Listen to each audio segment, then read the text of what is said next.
So, good morning, Rabbi. Good morning, Joe. Time and again, we hear the old expression, spare the rod and spoil the child. My mother was quick to grab a switch if ever I misbehaved. And I always found that that did not make me act better, just improve my ability to avoid getting caught. So, what are your thoughts on that? Is it in personal and in Judaism? Is an eye for an eye and a tooth for a tooth apply to raising children? No, it doesn't. And what you just pointed out is exactly what happens with people that use a switch or a strap or a backhand on their child. What the child learns to do is either avoid getting caught, create situations to get out of it, or just lie. Anyway, it doesn't work.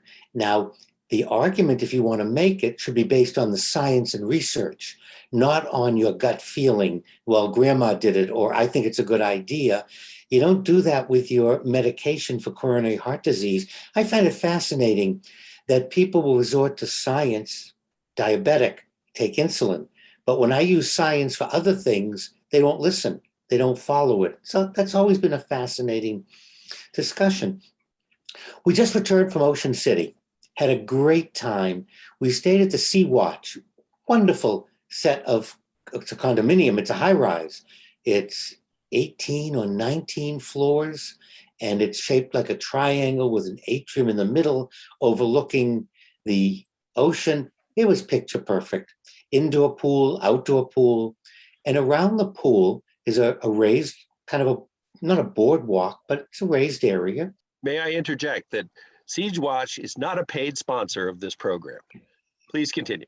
So I became a habit to get my coffee and go down 8, 9, 7, 8 o'clock and stay till about 10. And I could watch the ocean and the dune, and I could watch people at a little bit of a distance leave the condo, walk the walkway, go up over the dune, down to the beach.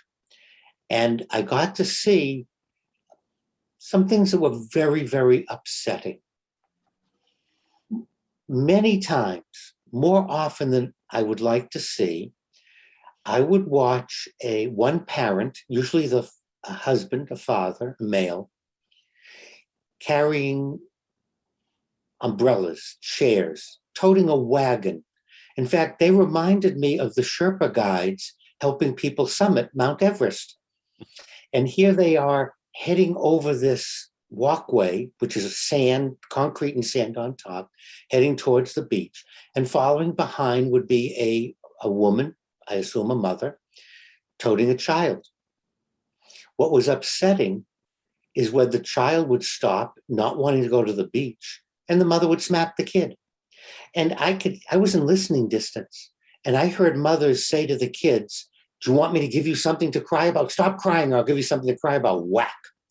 I actually watched one mother take the child by the collar and drag them over the sand and over the dune. And my thought was, do I call the police? Do I call 911? Do I intervene? Do I run over? And I decided it wouldn't be in the best interest of the child. Even if the parents stopped, the child would be up for another beating. And then the parent would use that to say to the child, "There's no one here for you now." So it would just be worse. And I found that very upsetting. We're in Ocean City. We're at the shore. We came to have a good time.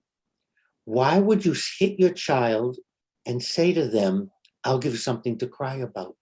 What kind of parenting is this? Very, very bizarre, Joe. Very, very upsetting. This research indicates that hitting, spanking, beating your child does not lead to better behavior. As I mentioned at the beginning, take issue with the research, with the science. Don't argue with whether you should do it or not. It's not supported. If your goal is to have your child listen, behave, or do things properly, there are other strategies. Then there were some fun things. I'm sitting and I look up, and it's the 3rd or 4th floor, and a little girl is up on the balcony, maybe 4 or 5, and it looks like a can of spray sunblock. And of course, first she does this, but then she sprays the railing and she's spraying the crosspiece. I see her mother come out on the porch, and her mother looks at it. I could not hear the words, but I could hear the tone. The mother just thought this was really very entertaining, walked over to the child, took the can, sprayed the child, took the can, walked back in. No yelling, no screaming, no punishment, no saying that it's 4-year-old. It's a spray can. That was entertaining. That's fun. So why would you? And then I'm walking through the atrium and coming out the door to go ahead towards the beach. And this little 4 or 5-year-old boy is standing there crying, I don't want to go to the beach. I'm not going to go to the beach. And her dad, it was a boy, his dad standing there and looking at him. And the boy had a T-shirt about the beach. And I said, the beach.